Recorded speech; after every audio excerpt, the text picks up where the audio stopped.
لا الہ الا اللہ پڑھ لا الہ الا اللہ۔ کہتے جی کہ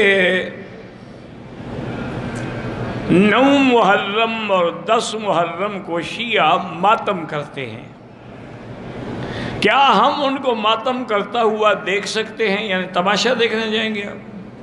یہی تماشے نے تو برباد کیا ہے۔ اگر اہل سنت کے جاہل ان کے ماتم دیکھنے کے لیے نہ جائیں تو لوگوں کو پتہ لگ جائے کہ شیعہ ہیں کتنی، عدد ان کو سمجھ آ جائے گا۔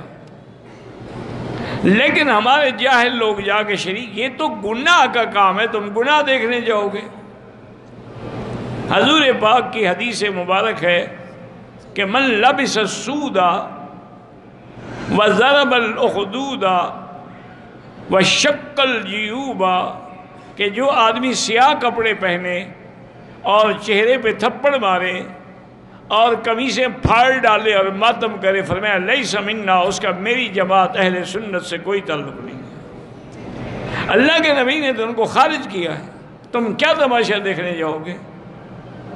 یہ کون سی محبت ہے؟ ایک دفعہ کی تاریخی واقعہ، اور یہ حقیقی یعنی اصل واقعہ ہے۔ انگریز کا زمانہ تھا، گورنر پنجاب کے لیے جو آیا انگریز، وہ جس دن لاہور اترا، اللہ کی شان ہے، وہ 10 محرم کا دن تھا، اور دیکھا کہ ہزاروں کی تعداد میں لوگوں نے سیاہ کپڑے پہنے ہوئے ہیں اور ماتم کر رہے ہیں اور چھریاں مار رہے ہیں اور مٹی ڈال رہے ہیں۔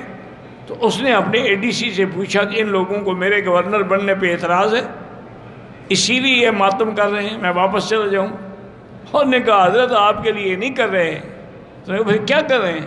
انہوں نے کہا کہ بہت بڑے ہیرو تھے حضرت حسین، ان کی شہادت ہو گئی تو اس کے لیے غم کر رہے ہیں۔ کہتے کب شہادت ہوئی؟ لاہور میں ہوئی؟ انہوں نے کہا نہیں حضرت، وہ تو کربلا میں ہوئی تھی، عراق میں، اور سینکڑوں سال پہلے کی بات ہے۔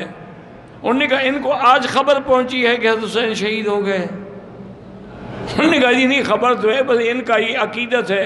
انہوں نے کہا پھر وہ قومیں جو اپنے ہیرو پہ ماتم کریں وہ کبھی ترقی نہیں کر سکتی۔